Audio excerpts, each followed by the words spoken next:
주님께서 사랑하는 우리 현대교회 모든 성도님들, 8월 마지막 주일입니다. 오늘은 성찬식으로 예배를 진행을 하는데, 말씀을 받고 주님의 몸과 피를 상징하는 성찬을 받을 때 여러분의 가정과 삶에 하나님의 평강이 강물처럼 흐르시기를 축복합니다. 사실 지금 예배가 예배당에 나와서 함께 예배드리는 것이 지극히 당연함에도 불구하고 그렇게 하지 못한 지가 벌써 1년 반이 넘어가고, 또 온 나라가 처참하게 힘든데, 물론 코로나19가 와서 이득을 보는 기업이나 사람들도 있답니다. 그러나 전체적으로는 모두 다 무너져 있고, 또 우리 교회 성도들의 가정이나 산업도 이렇게 살펴보면 참 힘들게 지금 버텨가고 있다고 하는 것이 맞는 것 같은데, 이제 그런 상황인데요. 저는 우리 교회 성도들이 예배의 자리가 지금처럼 드려지는 이런 온라인 예배가 당연한 자리가 되지 않기를 바랍니다. 주님 앞에 나올 것을 소망하고, 또 그 일을 위해서 함께 회복을 위하여 기도하고, 이렇게 하면서 한 걸음 한 걸음, 이제 앞으로는 또 위드 코로나 시대가 된다고 하지 않습니까? 이제 코로나와 함께 이렇게 극복해가는 그런 시대가 될 텐데, 그런 삶의 환경 속에서 성도들의 믿음도 더욱 회복되는 은혜가 있기를 축복합니다. 제가 주일 예배 또 안식일에 관한 이런 여러 가지 환경들이 너무나 안타깝게 무너지는 것들을 바라보면서 10주가 넘게 주일과 안식일에 관한 말씀을 함께 나누었습니다.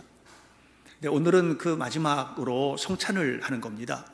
성찬식을 하면서 주님이 우리에게 살을 또 피를 나누어 주실 때, 단순히 물리적으로 당신의 몸뚱이 살을 떼어서 나눠주시고 흐르는 피를 나눠주시는 것이 아니라, 그것을 먹고 마심으로 우리에게 진정한 평화와 안식이 임하기를 원하는 주님의 마음이 그 속에 담겨져 있습니다. 사실 우리가 살다 보면 참 지치는 순간들이 많이 있지 않습니까? 삶이 무너지는 순간들이 어느 순간인가 다가옵니다. 그런 일을 만나면 영원토록 이 자리에 그냥 이렇게 지내고 싶은 사람이 어디 있겠어요? 그런 일들을 만나면 빨리 평화가 찾아오고 싶고, 마음의 고요함이 이루어지기를 바라는 것은 우리 모두의 마음일 거라고 생각을 합니다. 그런데 하나님께서 우리에게 평화를 주실 때 평화가 너희에게 있을지어다 이렇게 말씀하시고, 예수님께서, 부활하신 예수님께서 제자들을 만나서 평화가 너희에게 있기를 하고 이렇게 말씀을 하셨는데, 이런 말씀을 하신 것은 지금부터 살아가는 평생 동안 아프지도 말고 위험한 일도 만나지도 말고 절망스러운 일도 만나지도 말고 하는 그런 얘기가 아닙니다. 육신을 입고 있는 우리는 그런 상황을 어쩔 수 없이 만나게 됩니다. 내가 생각했던 것이 아닌데 와 있고, 내가 경험하고 싶지 않은 무너짐을 경험하는 겁니다. 그러니까 그런 속에서도 우리 주님이 샬롬 하고 이렇게 말씀을 하시는 것은 갈등과 다툼과 아픔과 절망이 사라지는 것이 아니라 그 속에서도 누려야 할 평화인 거예요. 주님과 함께 누려야 할 평화인 거예요. 지난주에 우리가 시편 23편을 함께 나누었는데, 시편 23편에서 다윗이 고백하는 것처럼 그가 4절에서 이렇게 말합니다. 내가 사망의 음침한 골짜기를 다닐지라도 그것이 우리의 현장이고 주님이 나와 함께 하심이라, 이렇게 말씀하시는 것은 평화거든요. 이 평화가 저는 우리 현대교회 성도들의 삶 속에 이루어지기를 간절히 바랍니다.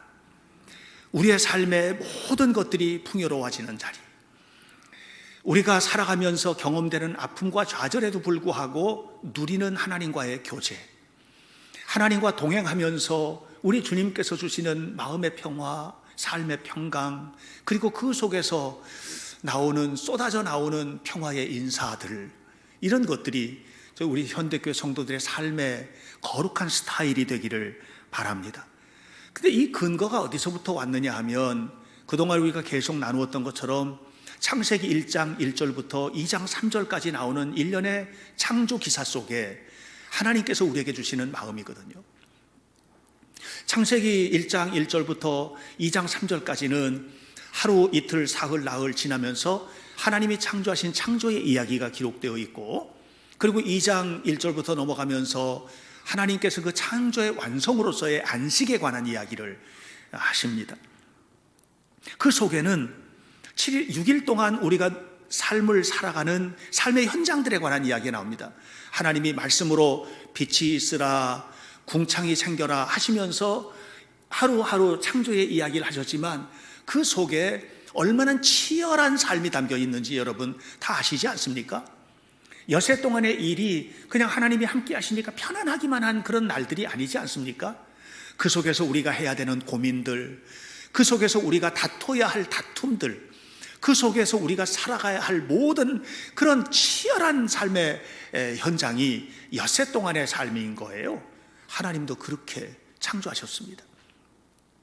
그리고 마지막 7째 날 안식을 선물하시면서 엿새 동안의 모든 것들을 끌고 7째 날로 자리를 옮기고, 이 엿새 동안에 있었던 좌절, 슬픔, 지치고 무너지는 모든 일들이 회복되는 축복의 날이 7째 날, 안식의 날이라고 우리에게 말씀을 하시는 것입니다. 근데 이 7째 날이 굉장히 특이하게 창세기 1장 1절부터 2장 3절까지가 구조화가 되어 있는데요. 창세기 1장 1절은 하나님이 천지를 창조하시니라, 하나님께서 천지를 창조하셨다고 하는 이 말씀이 히브리어로 7개의 단어로 형성이 되어 있습니다. 베레시트 바라 엘로힘 앳 하샤마임 웻 하렛, 이렇게 이야기하면서 7개의 단어로 했습니다. 의도적으로 그렇게 한 겁니다. 이 7이라는 숫자가 2장 3절까지 굉장히 중요하게 이어져 나가게 되는데, 그 속에서 하나님이라고 하는 용어가 35번 나옵니다. 땅, 하늘이 모두 14번이 등장을 하고, 그리고 빛이라는 단어가 7번 나오는데요. 이게 모두 7번, 7번의 2배인 14번, 또 7번의 5번인 35번, 이런 형태로 해서 7이라는 숫자가 풍성하게 임합니다. 다시 말하면 하나님은 우리를 완전하게 하시는 하나님, 그 하나님의 마음이 35번 등장하는 하나님이라는 숫자 속에 나오고, 또 14번 등장하는 땅이라는 히브리어 단어, 이 단어를 통해서 하나님이 이 땅을 얼마나 완성하셔서 우리에게 선물하시는지, 그리고 우리에게 주어질 하늘이 얼마나 완성된 나라인지, 그리고 그 속에서 누리게 될 이 7번 등장하는 빛이라는 이 단어를 통해서 하나님께서 우리에게 주고자 하는 이 온 세상에서 우리가 누려야 할 빛의 세계가 얼마나 풍성한 것인지를 약속하시고 계십니다. 의도적으로 그렇게 표현한 겁니다. 창세기 2장 2절부터 3절까지를 보면 거기에는 3문장으로 나오는데, 이 3문장이 모두 7단어로 형성이 되어 있고, 그 7단어의 가장 중심에는 7째 날에, 7째 날에, 7째 날에, 이렇게 7이라는 것을 강조를 합니다. 다시 바꿔 말하면 하나님은 우리에게 완전한 것을 주길 원하시는 거예요. 하나님이 우리에게 완전한 세상을 주셨습니다. 그러나 그 세상은 하나님은 완전하게 주셨지만 죄지은 아담과 하와로 말미암아서 그 속에서 우리가 치러내야 하는 일들은 힘들고 아픈 일들입니다.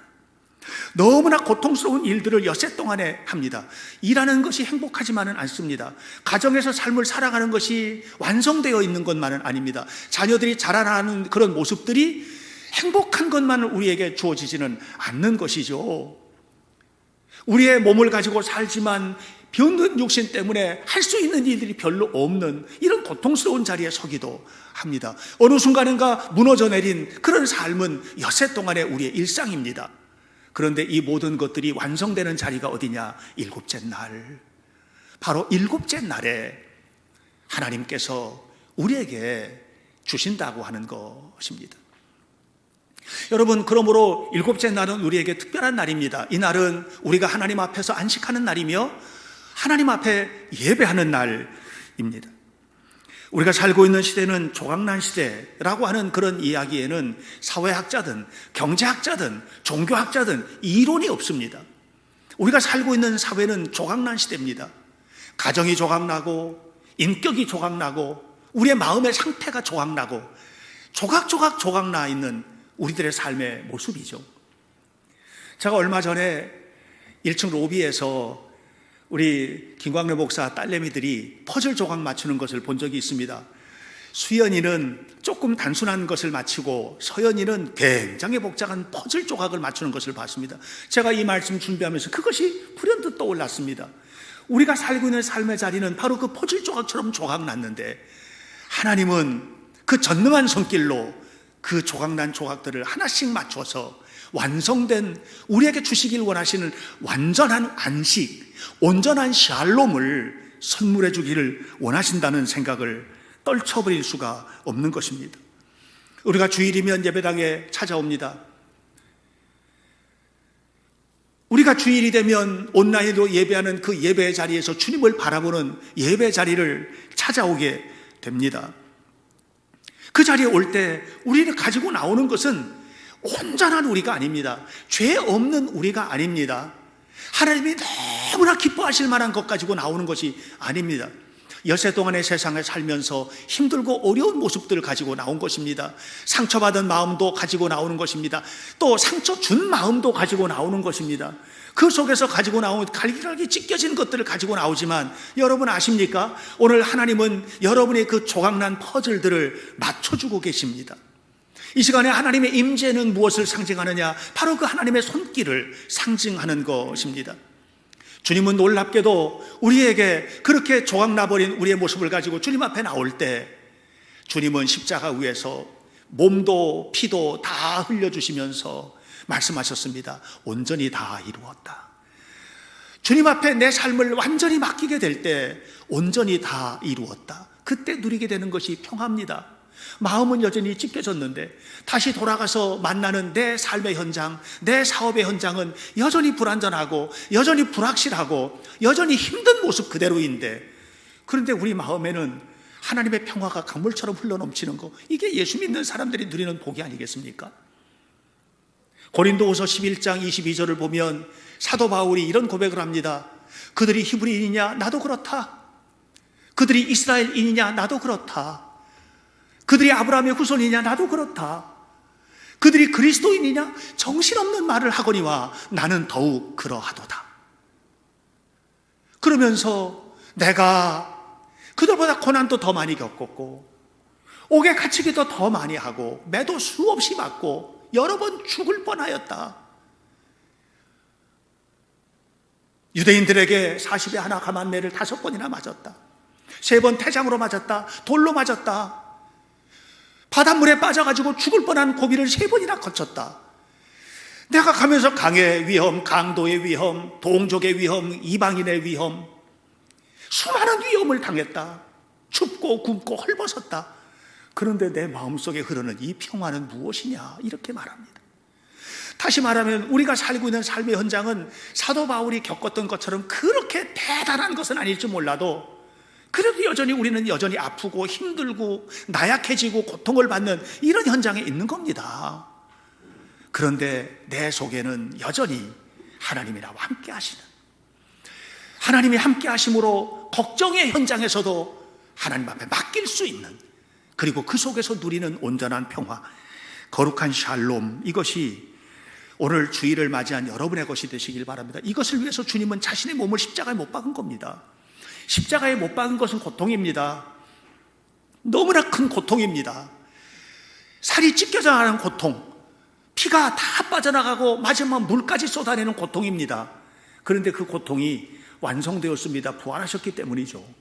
우리는 십자가에 달리신 예수님과 부활하신 예수님을 동시에 믿습니다.